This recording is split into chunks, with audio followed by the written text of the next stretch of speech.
Hello, welcome to the NourishCaveman.com, where Vivica Menegas, certified technician in whole foods nutrition, presents Nutrition in the Kitchen.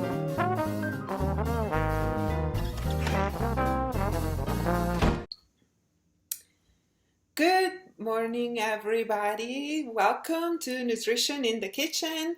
And today, look, I'm in the kitchen and I'm here with a very special guest today. I'm super excited to bring you the very Jamie Caporosso from Keto-Paleo.com. I'm so excited because he is the Keto Paleo daddy. What do you call yourself, Jamie? Keto daddy? Keto daddy. Yeah.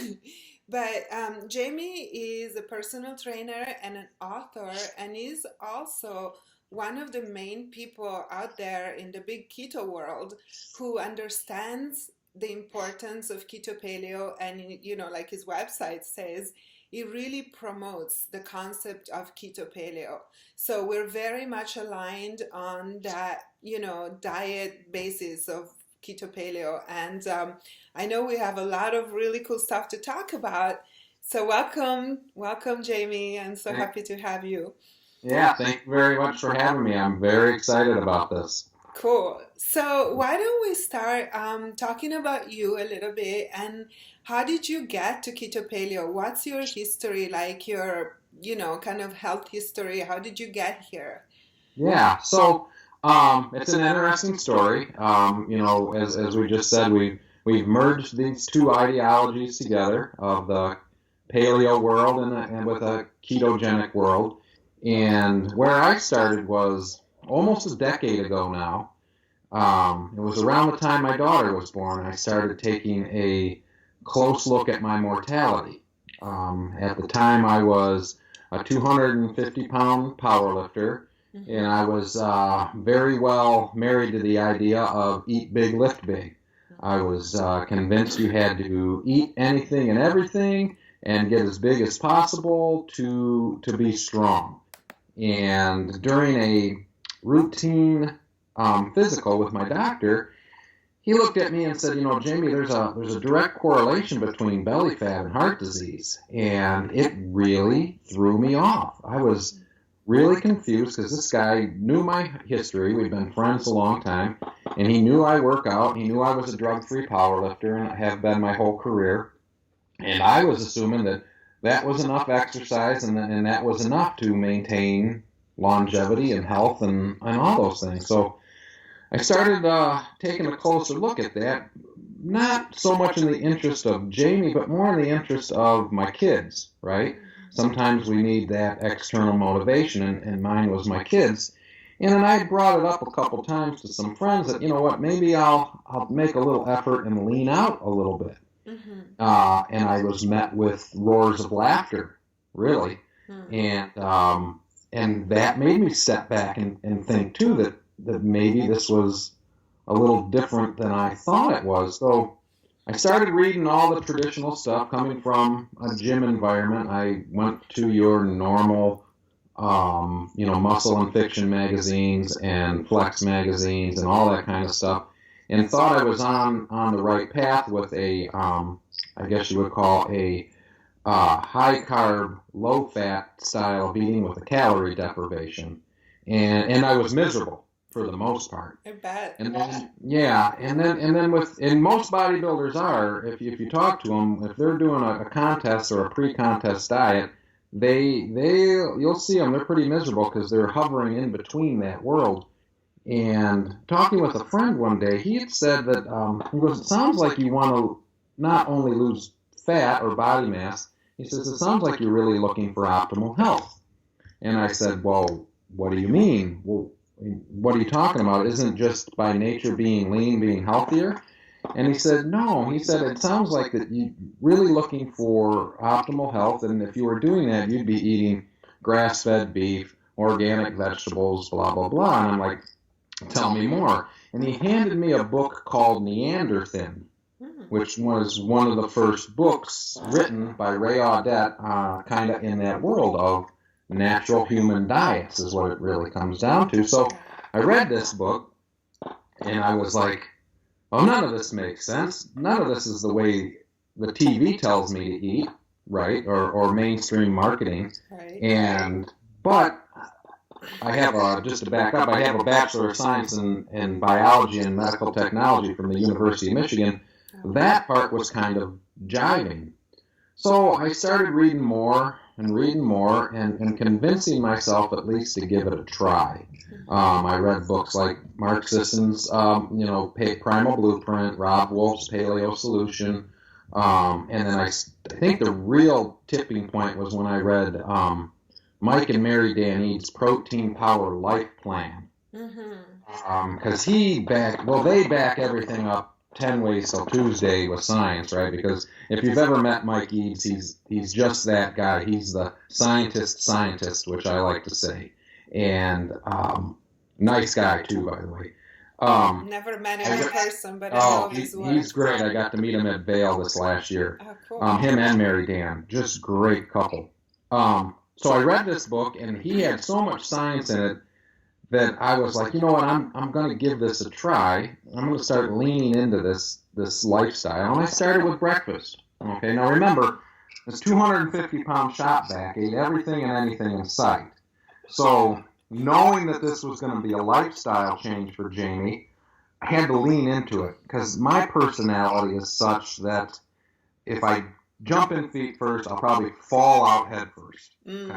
So I leaned into it with starting with breakfast. So I'd have eggs, bacon, and a bowl of fruit. And I didn't start, let's say, where like the level I'm at now. I would just normal grocery store food. So factory farm meats, factory farm vegetables, factory, this. And started noticing the difference. And then being by my day job, I do outside sales. I'm on the road all day.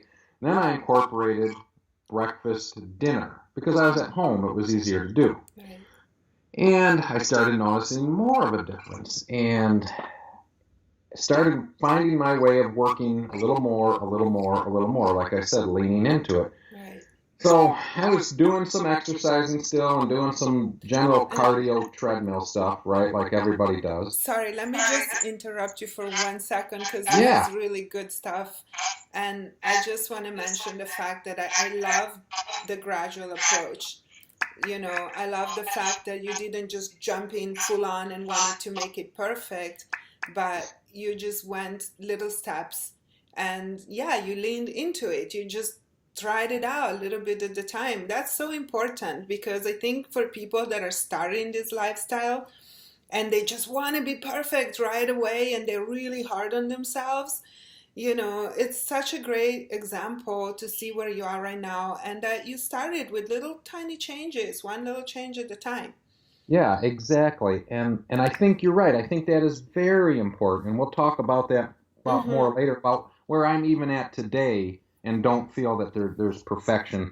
So I leaned into it, and I think that is very important. And like Viveka said, don't let perfection keep you from making this lifestyle change, because that's exactly what it is. It's a lifestyle change. It's not a 6-week makeover. It's not a 12-week, 90-day, whatever you want to call it. It's not a small package. This is, when you're looking at optimal health or you're trying to heal your body, you're making lifestyle changes, and you got to do what works for you, okay? And that may be leaning that may be leaning into it. Now, where Jamie's at and where Viveka's at, that may be a different level. I would consider us elitists at this point, and we probably don't have perfection. I mean, we still have imperfections, and we'll talk about that because I don't want anyone to think, well, I can't do it exactly like that, so I'm not gonna. Like I said, I was very, very successful with standard grocery store factory farm stuff, which isn't perfect, but a lot of people that say this, I said, your body knows better what to do with a bad piece of meat from a grocery store than it does that loaf of bread. Yes. Is exactly what it comes down to. So going down this road, I started noticing some things. I had asthma since I was a little boy, and I was starting to get some rheumatoid arthritis in my hand. And the rheumatoid arthritis in my hand started going away. I mean, I would bump my hand in the morning and it would feel like lightning going up my arm. That started going away. And then I was doing some basic treadmill work, and all of a sudden I noticed one day I wasn't having any trouble breathing. My asthma was subsided, and that's a major inflammatory thing. And I literally, in my basement, and I live in Michigan, just so you guys know, so Michigan damp basement, on my treadmill one day, turned it up as fast as I could and couldn't give myself an asthma attack. Wow. And I was one of those guys that had my inhaler with me in my center console in my car. It was in my gym bag. It was just a part of my life. I was about 35, 36 at the time, so it's not like I miraculously outgrew it. Mm-hmm. There was something directly correlated with what I had changed. And it was, my diet. So at that point, I was sold on paleo, completely sold on paleo. I started telling people about it. You start putting yourself out there, reading everything in sight at that point, and trying to get more and more information. And along that path, I stumbled across Stephen Finney and Jeff Volek's book, Low Carbohydrate Performance. Okay, so the little one. Yeah, the little one, the short version, one that they keep referring back to the big one. So being a competitive power lifter and being successful, very successful with paleo now, and let me back up one more step. I apologize. So big power lifter, Jamie, for if there's any athletes listening. Okay, so you have this problem with thinking that if I get smaller, I'm going to get weaker. That doesn't necessarily happen. When you remove a lot of these inflammatory foods or foods that cause systemic inflammation in your body, you cause less damage when you train. Okay, there's less oxidative stress going on. So I'm not going to say you recover faster. What I'm going to say is that you don't cause as much damage when you train hard. So that, I got smaller, I got stronger. And that was a hard pill for me to swallow, right? I didn't want to lose the mass because I was still, it was hard, but I had a bigger goal in mind, and that was to be healthier. And a great result was my blood panel turned around, my asthma went away, my arthritis went away, I got smaller, I got stronger, which is very, very hard to wrap your head around because it just doesn't go hand in hand. And what it really comes down to is I had better fuel for my body. You see a lot of these things, and I almost hate seeing them in social media now because I know better, is these great athletes pounding donuts. Oh, eat donuts. Yeah, you have them as a treat, and it's going to catch up with you, and I'd like to see how good you could do on this diet. So just a little side note there, if there's some athletes looking, or if you know someone who's an athlete who says I couldn't go down that route, refer them back to this this video, and even me if you have to. So that being said, I was rounding 40 now, leaving my early mid-30s and rounding 40, and I was looking again for a performance advantage, and that's when I found that book. And it made a ton of sense to me. So I read both. I read the Low Carbohydrate Performance, and I read the Living One. And I decided to try it, me and my training partner. And she's a lot younger and female. So we decided to both try a Keto Paleo approach to training for Worlds in 2012. Nice. We both were in the paleo camp, but we couldn't give up on what we learned in the paleo camp. So we were going to keep dairy out because we knew about the protein mimicry and other problems of, mucus buildup and stuff, and we didn't want to lose that performance. So that's when we merged the two together. And we did a 12-week experiment leading up to WPC World, which is in the powerlifting world. It's like our Super Bowl, okay? So for those of you who are not into that area. And we did a 12-week approach to this thing. And at 40 years old, I PR'd, which personal record, in 2 of the 3 lifts on a world stage, which to me said everything. I was completely hooked. I'm 40 years old. It's not like I learned anything new about getting stronger in 12 weeks. I just changed the diet. It was a world stage, and I've competed on a world stage maybe once before, but those of you who compete know there's a lot of pressure with the world stage. Was able to PR on my squat and my bench press. And the only reason I didn't PR on the deadlift that year is my back tightened up benching, but I would have smashed that too. Wow. So to show you, at that point, we were sold. We were completely sold. Keto Paleo. You got all these foods that are nutritious, and don't have any anti-nutrients in it, blocking any type of mineral absorption or giving you any kind of protein mimicry. Then shifting your body into a state of nutritional ketosis, which is even less oxidative stress and better VO2 max performances. And we experienced it. And remember, this is coming from a guy who was the eat big, lift big mentality, everything and anything in sight. If we went to lunch or breakfast together and you didn't finish your lunch, I was eating it. For me to back up and be this guy now is a huge paradigm shift. Yeah, it's a huge shift. Wow. I was like a Pepsi and a fritter every day for breakfast, if that gives you an idea. Ouch. So that's my story. That's how I got there. And I'm living testament that it really, really does well. And now I own my own gym, and I work with a lot of people that are doing great on the same exact thing. That's fantastic, Jamie. I have a question just popped up into my head that, it's kind of like a side note here, but it's a personal interest question here. I really want to know about this. So since you started eating Keto Paleo, now do you maintain a constant state of ketosis? Do you always eat ketogenic ratios?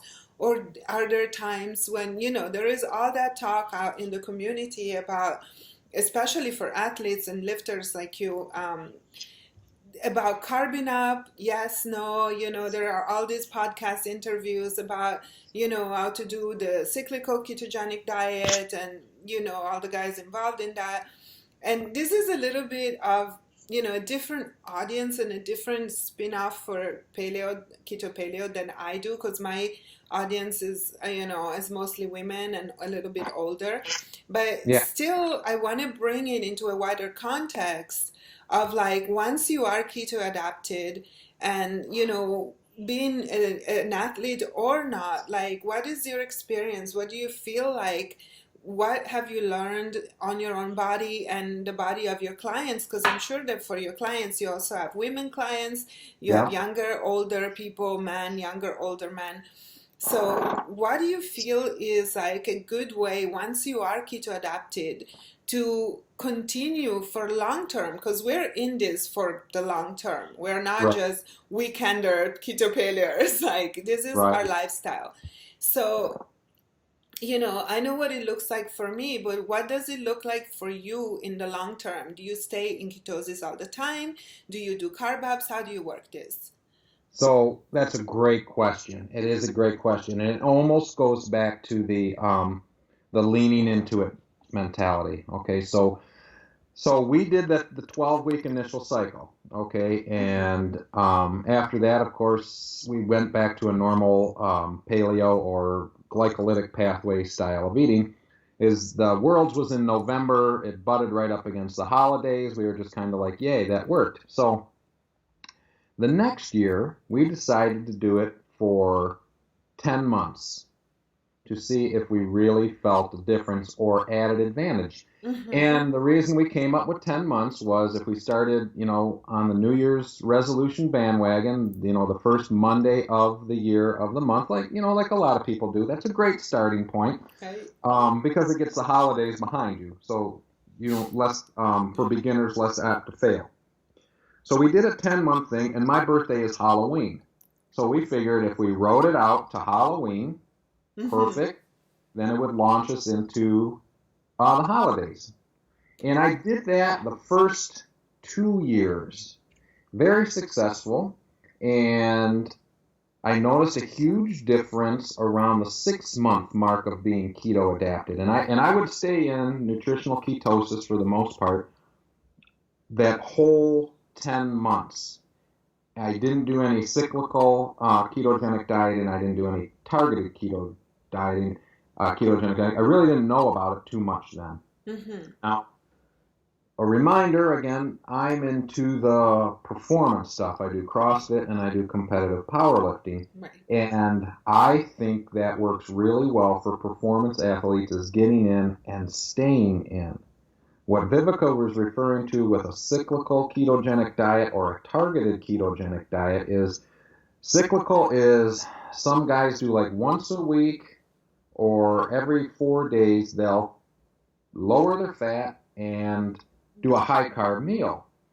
And that I think lends itself more to a look. Now bodybuilders are going for more of a look.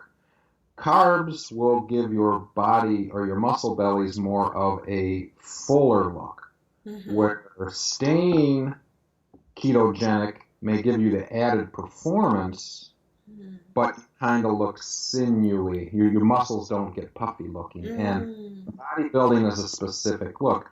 Right. Targeted ketogenic diets is they'll do a little bit of carb load before a workout to make sure that glycogen levels are high enough in their muscles. And I can't say that any of those are right or wrong because those people have different goals. Okay, I don't.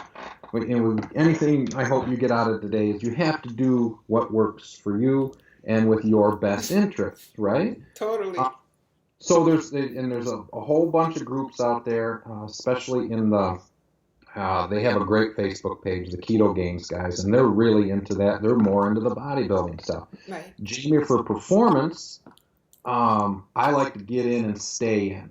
And previously, I'd go off from my birthday till January. I tried to do that last year, and I felt so bad, or not bad in the respect that I missed feeling how I felt ketogenic, and I only made it about 11 days. Mm-hmm.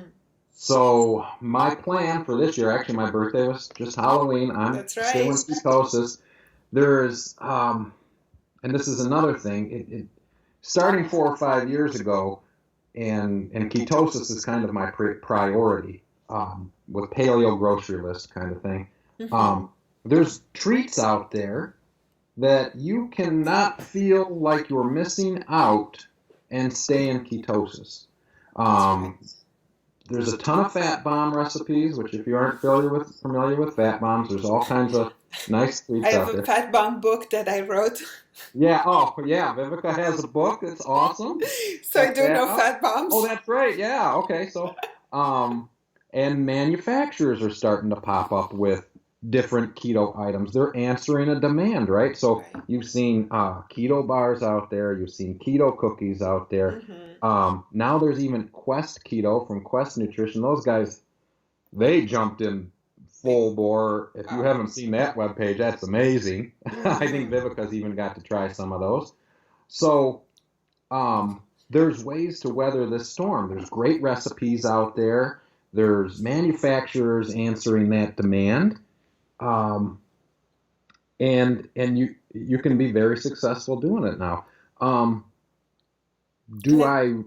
I dial it in sometimes. If I'm getting ready for something performance, if I have a competition coming up, whether it's CrossFit or powerlifting, I go 100% keto paleo. The reason being is that I know that I'm giving my body the best fuel that it can, because I'm going to ask for the best performance that I can get. And then that's usually at least a 12-week ramp up for anything performance-wise. Other than that, I do stay in nutritional ketosis almost, I'm going to say at least 50 weeks a year, kind of thing, which I know is rare. A lot of people like the cyclical ketogenic diets and the targeted keto diets. But from a performance standpoint, I just notice way, way better performance by staying in. Ketosis. So, but I hope that answers that question. Yeah. Now, let me ask you, How's your experience with that and women? Like, and you say your training partner is a woman. How's Yeah. their experience with that? Is she staying in ketosis the whole time? And how is affecting her? What's her results? Her results on the performance are phenomenal. If you guys want to Google Darylyn Dottie, and maybe we can put her in the show notes, her name. Yes. She's a competitive powerlifter. She doesn't do, I mean, she owns the CrossFit gym with me. Mm-hmm. Her competition platform is powerlifting. And she lifts in what they call, she's drug-free powerlifter too, okay? She's 26 years old now, and she competes powerlifting in the equipped divisions. And this woman has squatted over 500 pounds in ketosis without carbs. So she has had excellent results with it, and she has even done some experimenting with the intermittent fasting. Mm-hmm. And by intermittent fasting, I don't mean skipping breakfast. I mean she's literally skipped a week Mm-hmm. and got stronger or Mm-hmm. had personal records in that time. She has had really, really good success with it. Now, again, it depends on your goals. What are your goals? If your goals are, I want to lower my overall systemic inflammation, I want to feel better, I want, different, just health results, there's a different way to go about it. Mm-hmm. If you're looking for lean mass, you're trying to lean out, there's different ways to do different things with this diet. There's different branches evolving.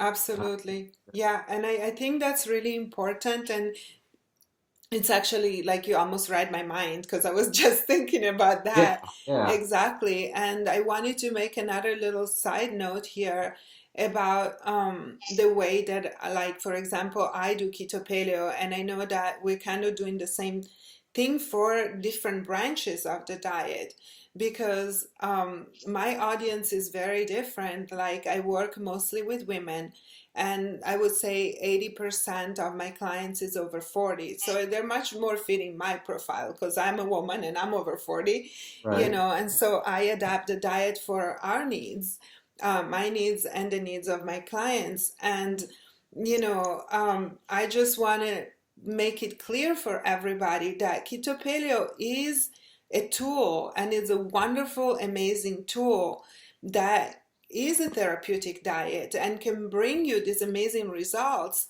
both for what I do and for what Jamie does. So we are in two completely different worlds. You deal with, like, maybe 20 something powerlifters, men and women, and I deal with 40 something housewives or busy moms, and their, like, endocrine profile and just general health profile is extremely different. But the beauty of it is that even though we might need to kind of modify the keto paleo, how do you say, general diet for specifically the results we want, there is still this amazing tool that we are using, and is giving both of us great results with what we do. And that's why I think both Jamie and I were so passionate about it, and I've been doing keto paleo for now 2.5, about 3 years. I keep losing track of time, but and I was strict keto for a year and a half. And then I realized that, I just kind of fell off the wagon and started eating more paleo than keto, so going up in carbs. And almost serendipitously, I realized that that took me to the next level. I didn't even plan on doing it, it just happened, as I had life changes and things, and I couldn't be strict keto. I couldn't be monitoring ketones and blood sugars all the time like I used to do. And I raised my carbs, and then I saw that I lost more weight. I got leaner. My hormones got happier, they got more stable. I come from, having thyroid issues, Hashimoto's, adrenal fatigue, you name it, sex hormones all over the place, perimenopause, a mess. And doing keto paleo really took me to a certain point, and then when I reached the kind of plateau and started doing more carbs after being keto adapted for more than a year, that helped me go further. And now I know that sweet spot that works for me with my, health profile. And that, it's like that sweet spot for me is going between ketosis and out of ketosis, kind of fluctuating and doing some sort of like, strict low carb, strict ketosis, and then more into the low carb side. And that works. It works really Yeah. well. There's, So, there's a lot of advantages to that. I think that I was very successful on standard paleo, and I took it to the next level for performance. But I've also seen people be very successful in ketosis and reverse a lot of metabolic issues that they've had, type 2 diabetes being one of them. That doesn't necessarily mean that that person has to stay there for the rest of their life. You can use the ketosis part of it as a reset button, and then keep, like with a natural human diet after that just makes sense, and you can be very successful, I feel. yeah, I agree. It's a great tool because unfortunately the standard American diet that we've been fed for decades now is very, very, very high carb and metabolically damaged. Yeah. And sometimes some people can get away with standard paleo, and then sometimes some people need almost like a reset. They need to reset everything, and sometimes going into ketosis for 6 months may really let all that systemic inflammation come down, let insulin levels come down so that beta cell receptors can refine themselves, and everything can just get a break. And then you can proceed with a healthy, natural human diet, is another word for paleo, and move forward from there, and be very happy and healthy. And you've learned a lot about your body. And there's a lot of toxic environment out there that we're just used to because that's how we came into it. Yeah. I love that you say that because, I interviewed Dr. Jason Fung, and we talked about insulin resistance a lot because that's a really, very pertinent topic that, combines with why doing keto paleo. And, again, you hit the nail on the head with that big reset button, where I really believe that that is the perfect tool to push the big reset button because it's a clean diet. It helps you get rid of toxins, but also metabolically, it really resets the insulin resistance. And people ask me all the time, my patients ask me all the time, like, how long before my blood sugar is normal? How long before my metabolism kicks back up? And I was like, well, it really depends on the individual, but it might take 6 months to a year. Yeah. They want to do it in 6 weeks. Like my program is 11 weeks. And at the end of the program, they're like, this has not happened yet. And I'm like, yeah, you are like 47. It took you a whole lifetime to get here. It's not going to happen in 11 weeks. That's a really good point. It's science and art form. Like Viveka said, I have clients, and we made this comment before we got online. I find, unfortunately or fortunately, men are really successful quick. I don't have to fine tune anything with them. I can hand them a grocery list and say, go forth, and they'll come in a month later, 30 pounds lighter. Right. Women are almost always a moving target for me. Not to say that I can't be successful, but it's almost always a moving target. We're going to start here with a cookie cutter approach, but we're probably going to have to dial stuff in for you. Be ready for that. And like you said, 47 years of this lifestyle, and I want to reverse it in 6 weeks. Sorry. Ain't going to happen. May not happen. No, and that's something that I want our listeners to be very clear about is that, like we talked about it at the beginning, little steps, and be patient with yourself. And don't forget, as a woman, that a woman's endocrine picture, the endocrine system of a woman, it's so much more complicated, unfortunately. There is all, sex hormones are way more complicated. It's like, imagine playing a game with 2 people and playing a game with 20 people. the level of complexity just is much higher. So, that's something that is just physiologically true, that we need to deal with a lot more elements. So for a man, and it seems to reflect kind of in our psychology, not just the physiology. Women are a bit more complicated on, that Yeah. level as well. But yeah, we really need to be present to that, and be patient with obtaining the results, because I know, like, you are a testament to that, and I am as well, that it's very possible to get results at any level, like, man or woman, any age. And also, I really want to share this message of hope for people that come from a sad diet and a lifetime of a sad diet, and unfortunately been really victim of a very sick healthcare system, and coming with all sorts of things done to them that were not helpful for regaining their health. But when you start, and you start with the most powerful tool, which is changing your diet and then your lifestyle, there is hope for a lot of healing. And I think, Jamie, that your experience really shares that point of view, right? Yeah, I agree. I mean, the body is an amazing thing, and given the right tools, it will heal itself almost 99% of the time. Um, but I think it's very, very responsible for us to recognize that there's potentially a lot of damage going on that we are just used to. One of the very first articles I wrote was called Finding the Line. And the point of that article was, with all the marketing and all the big manufacturing companies out there, everyone thinks they're doing a pretty good job of the way they eat and the way they go because of the way the TV has programmed us. But the reality is that we're nowhere near it. The line is about 10 feet over to the left, and we're thinking we're walking on it.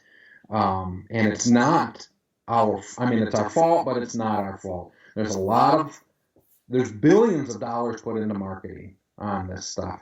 And there's a lot of influence being put at it at all different levels. Yeah. It is our responsibility, though, to try and do the best we can, I feel, and try and find the truth. And fortunately for us that we have podcasts like this, and we have video casts, and there's some good books out there. Yeah. So, it's your body. You have to, like I've been saying, you have to eat like you care about yourself. It's the only one you have. And I like that.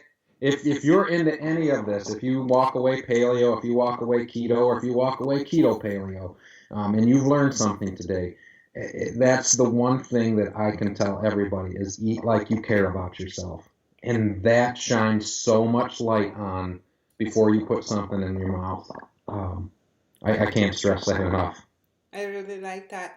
Jamie, you mentioned books, and I've been really wanting to ask you about this wonderful book that we're all waiting for, and you're like working really hard at. And believe me, I know it's a lot of really hard work, but can you tell us a little bit about it? Like, what is the book gonna be? Like, give us a little preview so we can be excited Okay. waiting for it.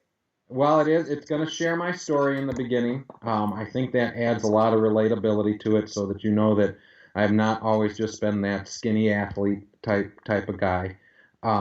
It's going to really give a nice explanation of what what paleo or a natural human diet looks like. And for those of you who keep getting confused with that term, keto paleo, the way I like to define it is paleo is a grocery list of foods that we ate while we evolved as a species. Okay. Keto is a way to adjust your macros, and if you don't know what macros are, those are carbohydrate, protein, and fats, so that it puts your body in a state of nutritional ketosis. Those are two things that can be brought together for what I feel is an optimal health diet or recovery diet. And the book is going to include a real good paleo outline for you, a real good ketogenic outline for you, and how I married the two together and why. and I'm trying to put some science in it, but not enough to bog down a wood chipper, even though I'd like to. Like I mentioned before, Mike Eads is kind of my science hero, and I tend to try and write like him, but then I have to reel it back in. And that's what I really hope to help people with is it's not necessarily a performance book, it's not necessarily a diet book, but it's more of an optimal health book, and to teach people to eat like they care about themselves. So That's wonderful. Well, I can't wait for the book to be out, and I can't wait to share it with my readers and audience because I think that our philosophies are very much aligned. And by the way, I don't like writing, and I don't like writing science. I'm more like, on the practical hands-on recipes and stuff. So I would love to just share your book for all the stuff that I don't like to talk about. I love the science part of it. Find myself when I give my seminars I really have to reel it in. Otherwise, I'll get the snooze crews out there. Yeah. That's great. And let's talk before we wrap this up. Let's talk quickly about this wonderful tool that you already have out and that you're sharing with people, and it's ready to jump on and start using. You have an app out. Can you tell me about it? Yeah, definitely. Thanks. Keto Check. This was designed. It's an app. It's on Apple and Android. This was designed. Keto Check was designed to help and encourage people who were interested in the ketogenic diet to start looking at labels. I noticed a big interest or a big um, void, if you will. I was on Low Carb Cruise a couple years ago, and we were all talking very as if everybody knew what a fat was, what a carbohydrate was, what a fiber was, what a sugar was, what a sugar alcohol was, and a protein. But there was a large group of people on the at the seminar that were really unaware that there was even a nutrition label on stuff. So I developed Keto Check for that group in mind, the severe beginner, to turn over a The label or package, yeah. something, recognize that there's protein, fats, carbohydrates on this thing.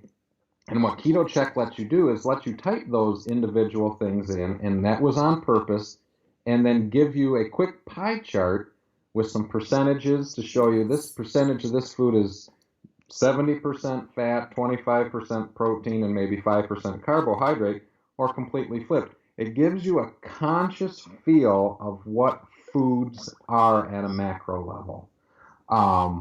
And it's really doing well for the beginners. One of the reasons I put it together was my aunt was looking at ketogenic diets because she had been diagnosed with breast cancer and didn't know a fat from a carbohydrate from a protein, Wow. let alone where the nutrition label was. So stuff like that is what motivated me to do it. Now, there's a second version coming out for our more advanced users like us that is more of a food log, and you could build a plate. So you could Cool. look at your plate, you could type in 6 ounces of chicken, 2 tablespoons of olive oil, 1 cup of broccoli, click, and then it would calculate your total caloric value at and give you that pie chart to see where you're at. Then you can Nice. log it. And it also has a very generic BMR in there, which is basal metabolic rate, but to help you for those trying to do the weight loss thing. Mm-hmm. That's going to be Keto Check 2.0, which is maybe 2 months away. Mm-hmm. I'm very excited about that as being a more robust tool. But Nice. Keto Check 1.0 for you newbies that are trying to understand what a keto, this or that looks like. Great tool for you beginners out there. Great. Thank you so much. I will link it in the post, like on, with the video that's gonna come with this interview.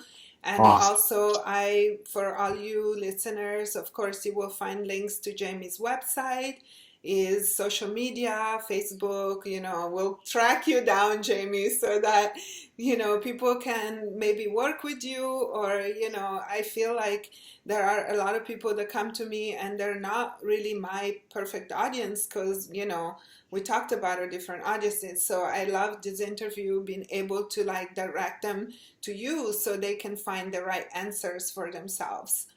Wonderful. So this is great. Thank you so much, Jamie. I think this was really wonderful interview. And of course, I love seeing eye to eye with other Keto Paleo people. So it makes it for a nice little discussion. I can't thank you enough for having me. This was wonderful. Yes, and please check out Jamie and all, his wonderful resources. And thank you again. We'll talk soon. Bye.